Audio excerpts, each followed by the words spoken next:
নমস্কার বন্ধুরা, আমি পূজা। আমার পূজা কিচেন উইথ ফুড চ্যানেলে জানাই তোমাদেরকে অনেক অনেক স্বাগত। তো তোমরা সবাই কেমন আছো? আশা করছি সবাই ভালো আছো, আর আমিও খুব ভালো আছি। তো দেখো, আজকে কড়াইতে তেল দিয়ে দিয়েছি। তো আজ আমি কি বানাবো তোমাদের বলে দিই। আজ আমি বানাবো চিকেন সিঙ্গারা। একদম বাড়ির মতো করে চিকেন সিঙ্গারা বানাচ্ছি। তোমরাও এইভাবে একদিন ট্রাই করো আমার মতো করে, দেখো তোমাদের কেমন লাগে। তো দেখো, নিয়েছি পেঁয়াজ, একটা ছোট পেঁয়াজ কুচি, একটুখানি রসুন গ্রেট করে নিয়েছি ঘষে, মানে আদাও ঘষে নিয়েছি, রসুনও ঘষে নিয়েছি, দুটোই কিন্তু গ্রেট করা, কোনোটা বাটা না। তো দেখো, আদা পেঁয়াজ রসুনটা আমি দিয়ে দিলাম। আর দেখো, একটা ছোটো সাইজ, খুব বেশি বড় সাইজের নয়, মাঝারি সাইজের আলু একদম ছোট ছোট ডুমো ডুমো করে কেটে রেখেছি। আর দেখো, এখানে চিকেনের পিসগুলো ছোট ছোট করে কেটে নিয়েছিলাম। তো আদা পেঁয়াজ রসুন কড়াইতে দেওয়ার পর চিকেনটাও দিয়ে দিলাম। আর দিয়ে দেখো, এবার আমি আলুগুলোও দিয়ে দেবো। তো দেখছো কতটা ছোট ছোট করে আলুগুলো কাটা। তো আলুগুলো দিয়ে খুব ভালো করে নাড়বো। তো দেখো, এর মধ্যে একে একে সব মশলা দিয়ে দেবো। যেমন দিচ্ছি নুন, তো নুন, হলুদ, জিরের গুঁড়ো, ধনের গুঁড়ো, আর স্বাদ মতো লঙ্কার গুঁড়ো, যে যেমন ঝাল খেতে পছন্দ করো। তার যেহেতু চিকেন সিঙ্গারা এটা, তো একটু ঝাল কিন্তু ভালোই লাগবে এতে খেতে। তো দেখো, জিরে ধনের গুঁড়ো দিয়ে দিলাম। স্বাদ মতো হলুদ, মানে স্বাদ মতো না, হলুদ দিয়ে দিলাম, সরি, স্বাদ মতো বলে ফেলেছি। তো স্বাদ মতো দিতে হবে লঙ্কার গুঁড়ো, যে যেমন খেতে পছন্দ করো সে তেমনই কিন্তু দেবে। তো আমি একটু ঝালঝালই করছি, কেননা যেহেতু চিকেন দেওয়া আছে, একটু ঝালঝাল ভালো লাগবে। আর দিয়ে দিলাম স্বাদ মতো চিনি। চিনিটাও কম বেশি করে নেবে, যে যেমন খাও, বা যে খাও না সে নাও দিতে পারো, অসুবিধা নেই। তো এটা কিন্তু খুব ভালো করে রান্নাটা করতে হবে, আর এটা কিন্তু পুরো শুকনো শুকনো রাখতে হবে, যেহেতু এটা সিঙ্গারার মধ্যে যাবে। তো দেখো, একটুখানি জল দিয়ে দিচ্ছি। জল দিয়ে আর একটু কষিয়ে কিন্তু আমি এতে একটু জল দেবো, নাহলে আলু আর চিকেনগুলো সেদ্ধ হবে না। তো দেখো কতটা জল দিয়েছি। এই জলটা পুরো টেনে শুকনো হবে, ততক্ষণ আমি ময়দাটা মেখে নেব।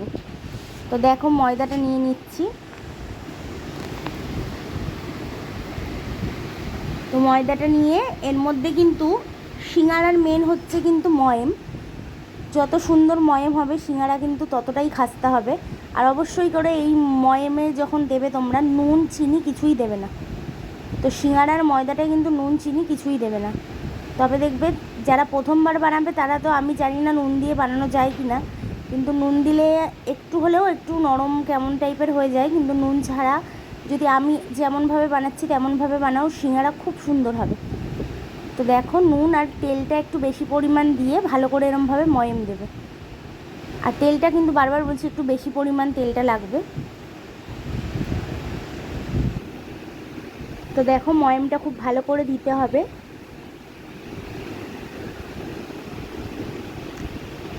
তো যখন দেখবে হাতে মুঠো মুঠো হয়ে আসছে বা দলা পাকিয়ে মানে যাচ্ছে, তখন ভাববে ময়েমটা দেয়া হয়ে গেছে। তো আমার কিন্তু এখনও দেয়া হয়নি, আমি কিন্তু খুব ভালো করে মাখছি, দেখতেই পাচ্ছ। তো এবার দেখো, আমি তোমাদের দলা পাকিয়ে দেখাচ্ছি। দেখেছো কত সুন্দর দলাটা পেকে যাচ্ছে, আর একটুও কিন্তু ভেঙে যাবে না, এইভাবেই থাকবে। তো তোমরাও কিন্তু এইভাবেই ময়েমটা দেবে। তো এটা কিন্তু আমার ময়েম দেয়া হয়ে গেছে। এবার আমি অল্প অল্প করে জল দিয়ে এটাকে মাখবো। তো তোমরা দেখতে থাকো, অল্প অল্প করে জল দিয়ে তোমরাও মাখবে, একেবারে কিন্তু পুরো জল দেবে না।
দেখো বন্ধুরা, এইভাবেই আমি সিঙ্গারাগুলো বানিয়ে নেব। তবে আমার কিন্তু প্রথমেরগুলো আমি ঠিকমতো বুঝতে পারিনি বলে ভুলভাল কাটা হয়ে গেছিলো বা বুঝতে পারিনি, কিন্তু পরেরগুলো কিন্তু আমি একদম ঠিকঠাকভাবে সিঙ্গারার মতনই বানাতে পেরেছি। কিন্তু প্রথমে এই যে 4টে ভাগ কেটেছি, এটা আমার 4টে কাটা উচিত হয়নি, তো এটা 2টো ভাগ কাটতে হতো, মানে মাঝখান থেকেই কাটতে হতো, তবেই কিন্তু সিঙ্গারার শেপটা আসবে। এটা কিন্তু খুব ছোট হয়ে গেছিলো। তো যাই হোক, এই 4টে আমার ভুল হয়ে গেছে, কিন্তু পরেরগুলো আমি আস্তে আস্তে ঠিক করেই করেছিলাম। তো তোমরা ভাজার সময়ই দেখতে পাবে, কিন্তু অনেকটা বুদ্ধি খাটিয়ে করতে হয়েছিল, কেন সিঙ্গারা আমি প্রথমবার বানাচ্ছি আর আমি মুড়তে পারি না। তো দেখলাম সব রকমভাবে করে, কিন্তু দেখলাম ওইটাই একদম ঠিক, ওরকমভাবে মুড়লেই ঠিকঠাক সিঙ্গারার একটু হলেও শেপ ভালো আসে। কিন্তু এটা করলে একদমই আসে না, কেন এটা অনেকটা ছোট হয়ে যাচ্ছিলো তার জন্যে। তো বন্ধুরা চলো দেখো, আমার সিঙ্গারাগুলো প্রায় রেডি হয়ে গেছে, তোমাদেরকে দেখাচ্ছি আমি। দেখো সিঙ্গারাগুলো, দেখো প্রথম 4টেই একটু উল্টোপাল্টা হয়েছে, পরেরগুলো কিন্তু ঠিক ঠিক হয়েছে। তো দেখো এখানে আমি কড়াই বসিয়ে নিয়েছি, এবার দিয়ে দিচ্ছি সাদা তেল। আর তেলটা অবশ্যই একটু বেশি দিতে হবে, যেহেতু ডুবো তেলে ভাজা হবে জিনিসটা। তো দেখো তেলটা গরম করে নিয়ে সিঙ্গারাগুলো দিয়ে কিন্তু গ্যাসটা পুরো লো ফ্লেমে দিয়ে দিতে হবে। আর সিঙ্গারা ভাজতে কিন্তু প্রচণ্ড পরিমাণে সময় লাগে। তো গ্যাসটা প্রথমে তেলটা গরম করে নিয়ে কিন্তু যখন সিঙ্গারাগুলো ছাড়বে তখনই কিন্তু গ্যাসের ফ্লেমটা লো করে দিতে হবে, একদম আস্তে আস্তে ভাজা হবে। দেখে বুঝতে পারছো, ছেড়ে দেওয়ার পরে কিন্তু আমি পুরো আস্তে করে দিয়েছি। তো একদম আস্তে আস্তে এগুলো ভাজা হবে, তবেই কিন্তু খাস্তা হবে আর খেতে সুন্দর হবে। তো বন্ধুরা দেখো সিঙ্গারাগুলো ভাজা হচ্ছে।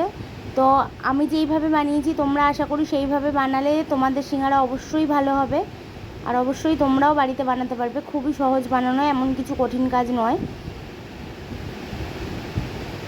তো দেখো এরম উল্টে পাল্টে বারবার করে উল্টে দিয়ে কিন্তু ভেজে নিতে হবে সিঙ্গারাগুলোকে লাল লাল করে। তো দেখো আস্তে আস্তে লাল হয়ে আসছে, দেখে বুঝতেই পারছো অনেকটা সময় লেগেছে বন্ধুরা ভাজতে। প্রায় এক একটা সিঙ্গারা মানে এক এক খোলা, এই যে এটা দিয়েছি যে 3টে, এরকমভাবে দিয়ে প্রায় 15-16 মিনিট করে লেগেছে ভাজতে, এটা একদম লো ফ্লেমে দিয়ে। তো তোমাদের কাছে বড় কড়াই থাকলে একবারে বেশি করেও ছাড়তে পারো, অসুবিধা নেই। আমি ছোটোটাতেই দিয়েছি, তার জন্য একটু কম কম দিতে হয়েছে বলে আরও বেশি সময় লেগেছে আমার। তো দেখো আস্তে আস্তে কিন্তু লাল হচ্ছে, তো এখনও অনেকটাই বাকি লাল হতে। তো আলু ভরে সিঙ্গারা তো আমরা প্রায় খাই, তো একদিন আমি এরকম চিকেন দিয়ে বানিয়ে ফার্স্ট টাইম দেখলাম, কিন্তু সত্যিই খুব ভালো ছিল খেতে। তোমরা অবশ্যই করে বাড়িতে একদিন বানিও এরকম চিকেন দিয়ে। তো দেখতে পাচ্ছ আস্তে আস্তে লাল হয়ে আসছে।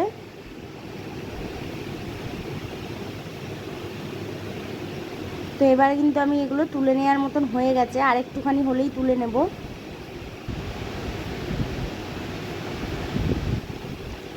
তো বন্ধুরা ভিডিওটি যদি ভালো লেগে থাকে লাইক শেয়ার কমেন্ট করতে ভুলো না, আর চ্যানেলটিকে সাবস্ক্রাইব করে দিও। যারা আমার পাশে ছিলে তারা তো আছোই, আর যারা চ্যানেলে নতুন আসছো তারা প্লিজ চ্যানেলটিকে সাবস্ক্রাইব করে আমার পাশে থেকো।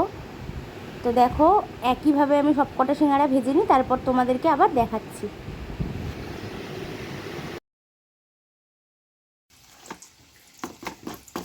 বন্ধুরা আওয়াজটা একবার শোনো, কতটা ক্রিস্পি হয়েছে, তোমাদেরকে শুনিয়ে দেখিয়ে দিলাম। দেখতেই পাচ্ছ কতটা শক্ত হয়েছে, ঠক ঠক করে একদম আওয়াজ হচ্ছে। তো তোমরাও বাড়িতে এইভাবে একদিন ট্রাই করো। তো আজকের ভিডিওটা এই পর্যন্তই। ভিডিওটি ভালো লাগলে লাইক শেয়ার কমেন্ট করতে ভুলো না, আর চ্যানেলটিকে সাবস্ক্রাইব করে দিও। দেখা হচ্ছে আবার একটা নতুন ভিডিওর সাথে।